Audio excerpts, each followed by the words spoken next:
More videos, more rapid, more rapid. I figured that we should have more rapid games. Maybe two games. Maybe two games. I just figured that we should have more videos, more educational stuff. Uh, I'm still provisional, I think. Still provisional, but soon I will not be.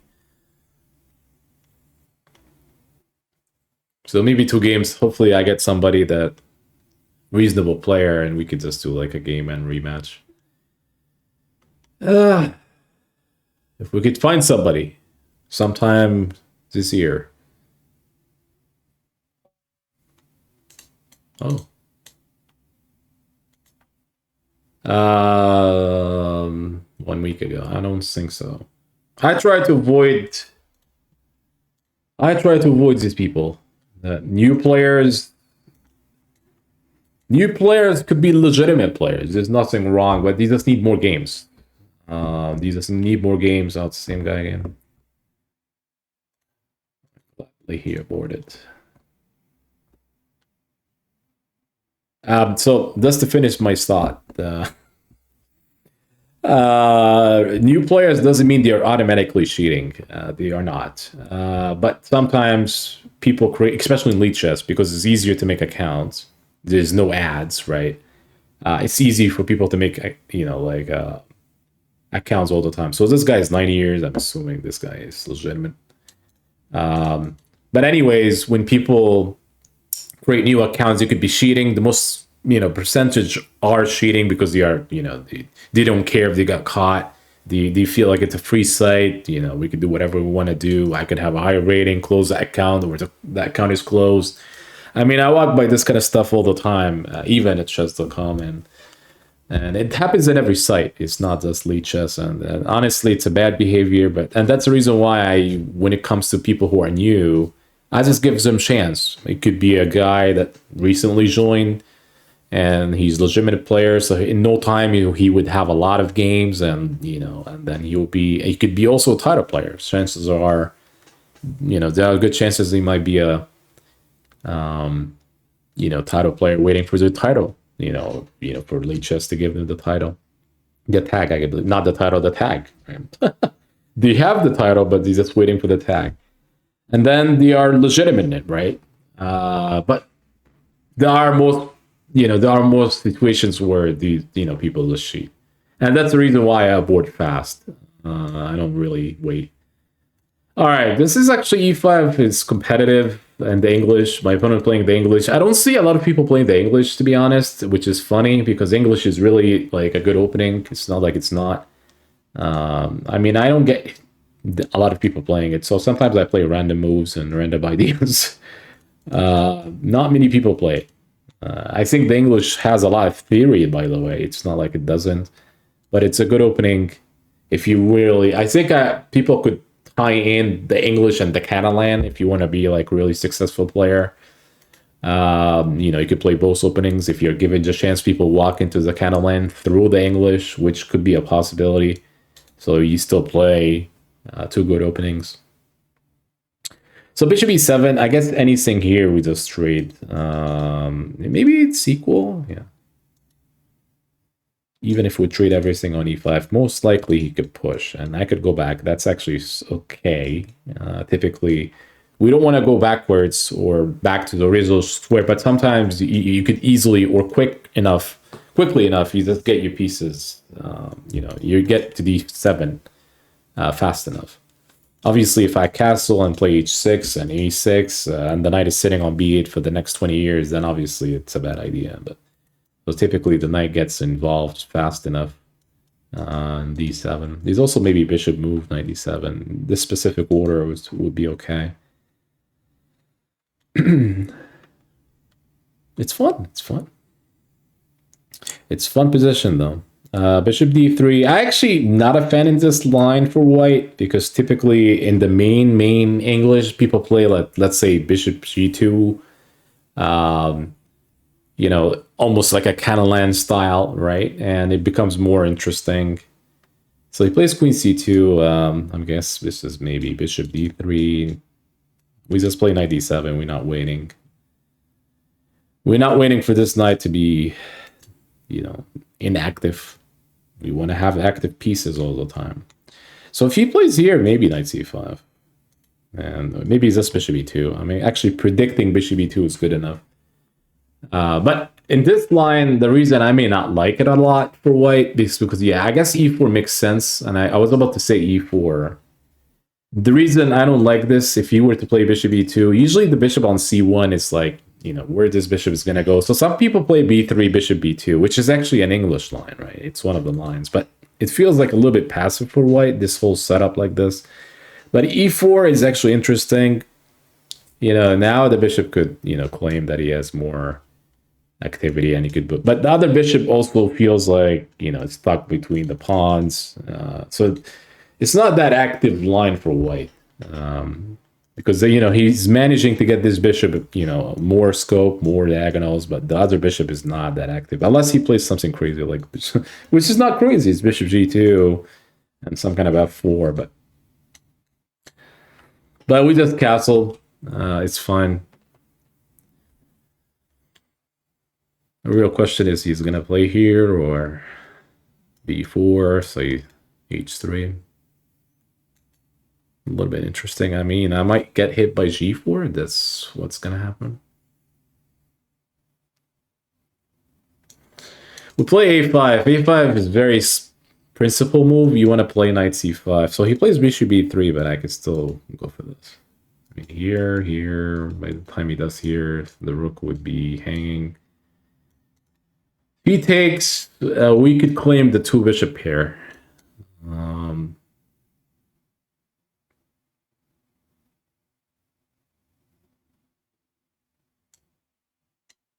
f5. I mean, I have to be careful. Like this, you cannot take on because this would be hanging. But knight e1 is actually interesting. I don't know if I like it. f5. He wants to play here, so defending on. But f4. I mean, I feel like white is really passive. He maybe wants to play knight d3 in some line. I'm not sure which line is this, but like right now, this may be hanging. No, he took on c5. Actually, could take now with the pawn. I could take with d6, the pawn.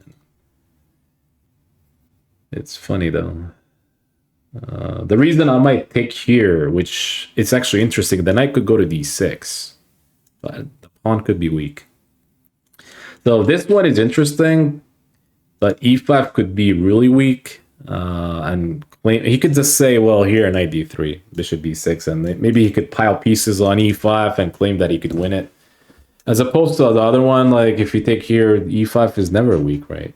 I mean, this is maybe a safer approach, and then I may have f4, and if he takes, bishop takes. We're just going to take this way.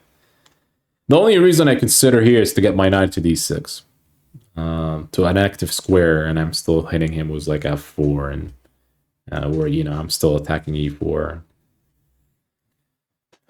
But here is okay. This is still okay. He's still being passive here for no reason. The knight is sitting on e1, and it's...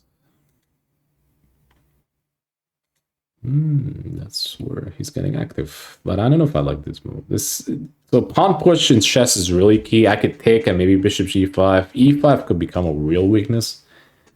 Like I could go to like somehow the bishop could go to e5. The knight could even later on like knight here, knight e5. So f4 is a little bit rushed, possibly. I'm just gonna take though. Is it knight d3, maybe? But I have g5. So that's actually the issue. If you consider this, I could take knight takes f4. That's how I maneuver my knight in a better square. But I could play g5. And that g5 kind of ruined the whole idea for him to take on f4, right? And it's going to be a free pawn. Even though it's double, but it's actually stopping the entire plan. Because maybe this is what he's trying to do, but he did not, obviously. But here, he might lose a tempo, which we are playing for that. Like here, possible check. The bishop gets to e5. He cannot take here. Oh, and he can. He can, but he'd lose an exchange. Possibly here.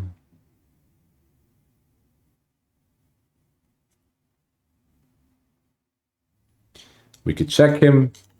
I could consider f4, and I'm not sure how strong this f4 move is. Or you could take... You take his rook takes. Ooh. Queen takes after.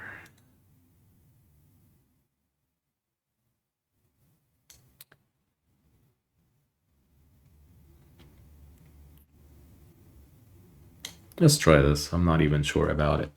I mean, I might get wild with g5.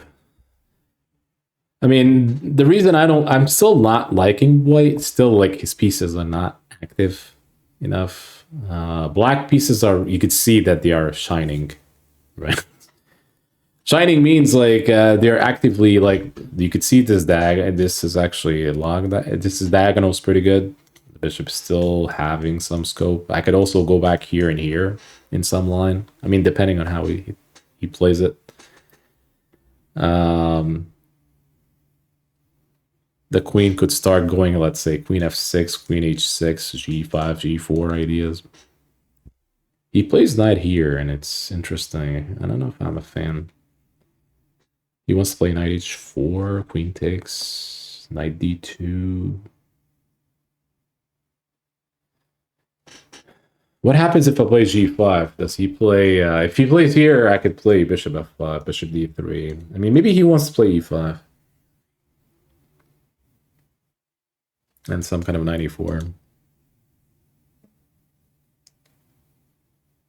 We're going to play g5, see what happens. And it's interesting that here I could play here, knight f5, knight g3. So I could still have more squares. Like, you know, because I could see weaknesses around here. So if you could consider this, feel like, oh, I could go to e5, e6. So something like here, e6, knight f5. There are some threats that he has to deal with. Maybe that's, you know, a playable position for white still, but it becomes difficult. Slightly difficult to play like this for white. I mean, so obviously this is defended us before anything. What is g5 anyway? Because I'm actually putting an extra protection on f4. There's also g4, which I'm trying to open up lines, right? The rook could lift, rook f6, rook h6 is one way. Yeah, that move could happen, yeah. This is one way to play.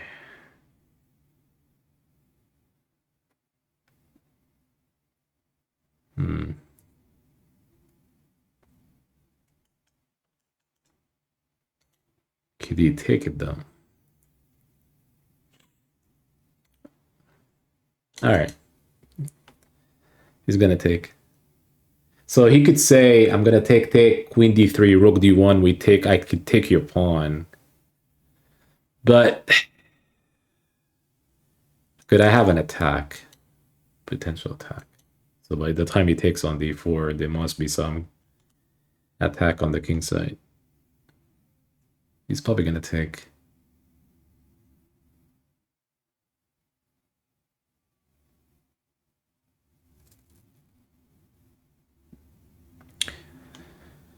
Speed. Oh, wow. Well, that's a passive idea. Talk about passive. Now the bishop is dominant. I don't understand knight h2 at all. He's probably way too concerned about this idea. He doesn't like what he's seeing. All right, so the knight, if he goes here, I cannot really go here. I could go to knight f6. So I could actually go here, knight e5 all the way, and still trouble for him. And that doesn't stop like h5, g4, I don't think. Queen e7, queen g7, I could still push in some line. I have to be careful not allowing this, rook takes. But the bishop could go back to e5. I mean, it's still a very strong position for me. He wants to play here. What happens if I play here?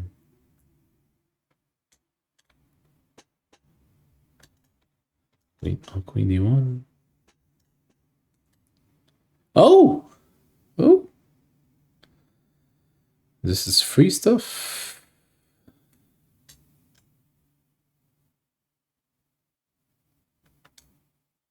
Six.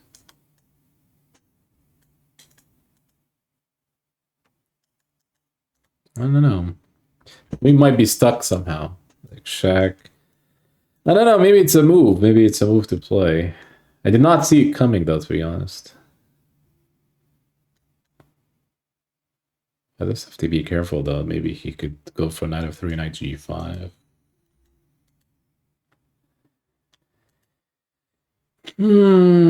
He's sacking a pawn for this. So obviously, even if he gets back the pawn, they maybe like the white queen is not well placed because I still have some heavy pieces or pieces that they could counter this queen. Also, this is under attack on some line. Two bishops still an issue. So if I play here, it's probably gonna go back, take on g5. Bishop d3.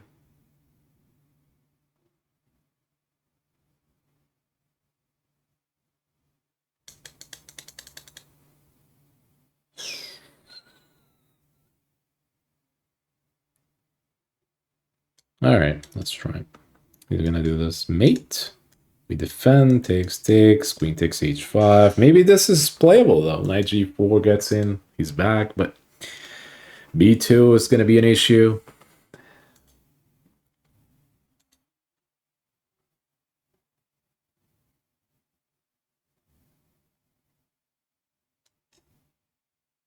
You might try bishop takes, queen takes.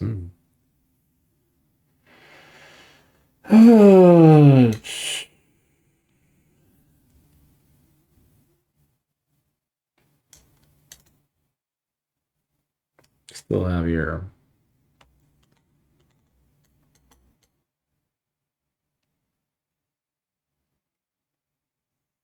have to play bishop f5 is mate on h7, right? Pre-moving because I have to consider that he takes on f5. I guess he's gonna take possible. He's not gonna move the rook, I don't think. He might do this and then move the rook.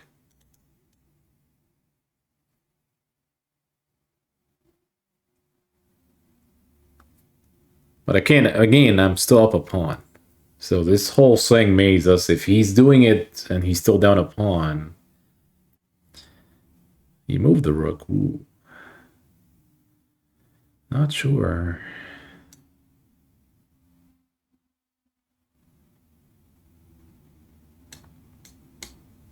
Eventually he's going to take, no? He took. But the queen is really stuck though, so maybe... I mean, the idea of knight g4, maybe it's knight g4, knight h6, yeah. But the queen is not in a good spot. Like, I'll have defenses here. It's not like... I mean, maybe trading queen here is good for black. I guess it is, because I'm still up a pawn. How about we trade queens?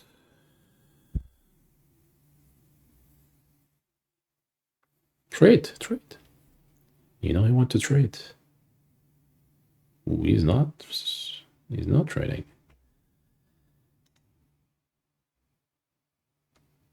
Yeah, I'm still confused about this move. I mean, don't I have here queen e6? And eventually we trade.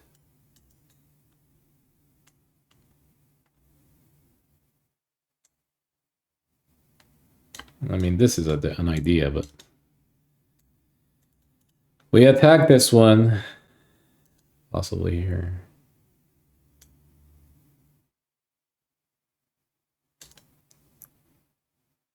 We gain a tempo by attacking this.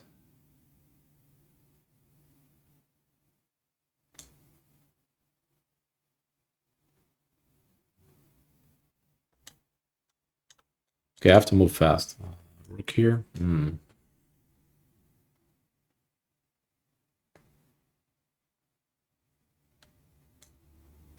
Oh, no, blunder. You'd have blundered this.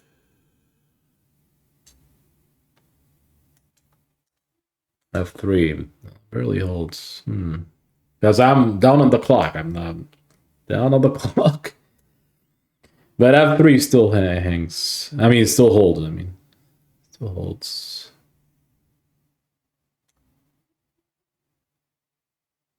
Now it's not holding. Okay, so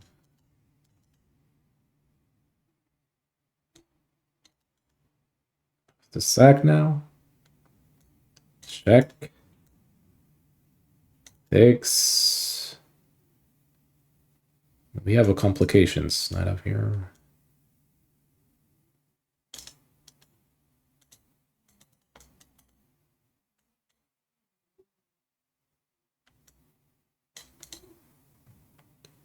Complications.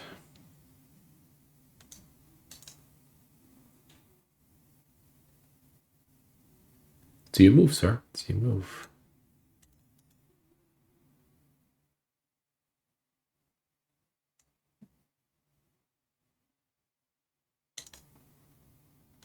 We win the rook. He blundered, obviously. The flag is the big issue.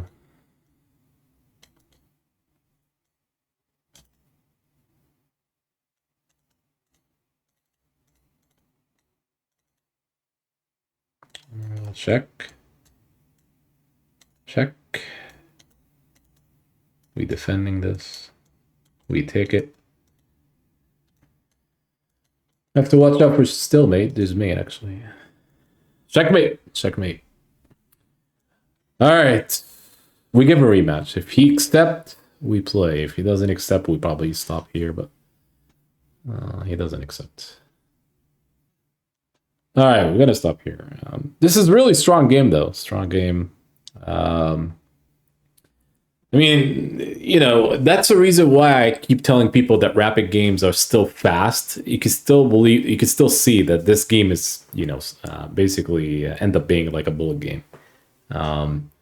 Rapid games are not like equivalent to like, you know, you getting bonuses time, like let's say any kind of delay or any kind of like increment. 10-0 is still pretty fast, especially when you play somebody competitive or it's a close. You're not going to beat him like in, sometimes you can, like if it's 10-0, you know, within 5 minutes you beat him like halfway. There are some situation where you could beat opponent fast, but we are playing 22 plus 23, so they obviously know their tactics.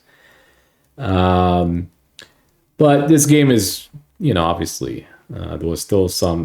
I mean, I believe I was still like I still had some compensation even after knight h6.